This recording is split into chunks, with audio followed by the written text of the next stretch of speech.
सबसे बड़ा धोखा, एक पारिवारिक कहानी, विश्वासघात, रिश्तों की उलझन और एक अप्रत्याशित मोड़ के साथ रोमांचक कहानी। परिचय। हेलो दोस्तों, आज हम आपके लिए लेकर आए हैं एक ऐसी कहानी जो रिश्तों की सच्चाई को उजागर करेगी। क्या वाकई सबसे बड़ा धोखा सिर्फ औरत ही देती है, या फिर यह सिर्फ एक भ्रम है? आइए जानते हैं इस कहानी में, जहां प्यार, विश्वास और धोखे के बीच उलझा एक परिवार अपने ही रिश्तों में उलझ कर रह जाता है। पूरी कहानी को अंत तक जरूर, अंत में एक ऐसा ट्विस्ट है जो आपको सोचने पर मजबूर कर देगा। तो चलिए शुरू करते हैं। एक सुखी परिवार या एक अधूरी सच्चाई। संदीप और नेहा की शादी को 10 साल हो चुके थे। दोनों की जोड़ी मोहल्ले में मिसाल थी। उनकी एक प्यारी सी बेटी थी, आरोही। घर में सास बहू की छोटी छोटी नोकझोंक चलती रहती थी, लेकिन कुल मिलाकर घर खुशहाल था। संवाद। संदीप, नेहा, तुम्हारे हाथ की चाय पीकर दिन अच्छा गुजरता है। नेहा मुस्कुराते हुए, अच्छा जी, बस चाय से ही खुश हो जाते हो।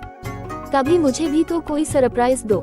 सास ताने मारते हुए, अरे बहू, सरप्राइज की जरूरत तो नई नवेली दुल्हनों को होती है, 10 साल बाद भी सरप्राइज की चाहत। नेहा हंसते हुए, मान जी, प्यार की उम्र नहीं होती, और वैसे भी अब तो मैं एक्स्ट्रा सरप्राइज डिजर्व करती हूँ। सभी हंस पड़ते हैं, लेकिन ये खुशी ज्यादा देर टिकने वाली नहीं थी। जब विश्वास टूटा, नेहा को कुछ दिनों से लग रहा था कि संदीप कुछ छुपा रहा है। देर से घर आना, फोन पर किसी से फुसफुसा कर बात करना और अजीब व्यवहार करना नेहा के मन में शक के बीज पड़ चुके थे।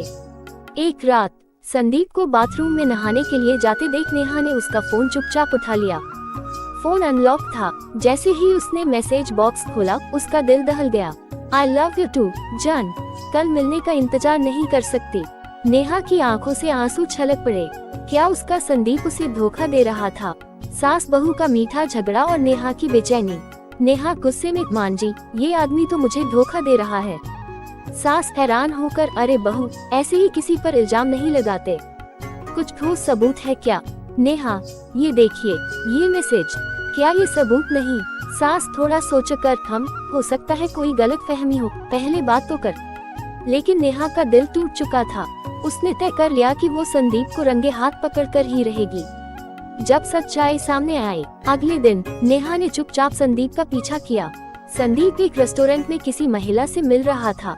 नेहा ने कैमरा ऑन किया और पास जाकर देखा, लेकिन जैसे ही उस महिला का चेहरा दिखा, नेहा की आंखें फटी की फटी रह गईं। वो कोई और नहीं, बल्कि नेहा की अपनी छोटी बहन सोनिया थी।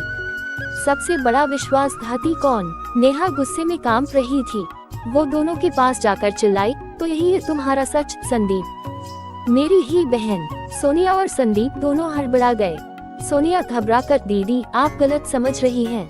संदीप संभलते हुए, नेहा, मैं तुम्हें धोखा नहीं दे रहा, मैं सोनिया की मदद कर रहा था। नेहा, कैसी मदद?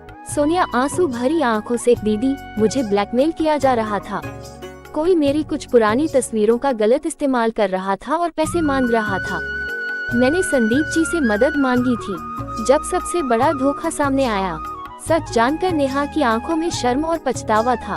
उसने जल्दबाजी में जो सोचा था वो गलत निकला। लेकिन तभी सोनिया ने एक और खुलासा किया, दीदी, असली धोखेबाज तो कोई और है। नेहा और संदीप चौंक गए। सोनिया, ये सब मेरे साथ मेरे ही सबसे अच्छे दोस्त ने किया, जिसे मैं अपनी बहन समझती थी। कहानी का मोड़ और परिवार की ताकत।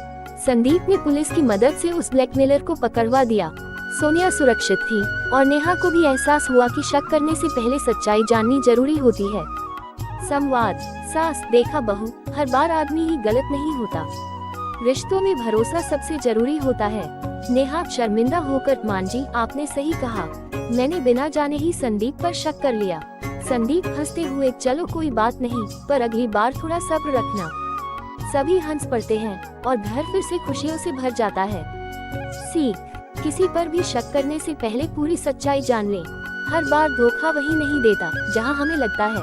कभी कभी सबसे बड़ा विश्वासघाती वो होता है जिससे हम सबसे ज्यादा भरोसा करते हैं। रिश्तों की बुनियाद प्यार और भरोसे पर टिकी होती है, न कि शक और गलतफहमियों पर। अगर आपको ये कहानी पसंद आई तो लाइक, कमेंट और शेयर जरूर करें, और हमारे चैनल को सब्सक्राइब करना न भूलें, ताकि ऐसी और भी रोचक कहानियाँ आप तक पहुँचती रहें।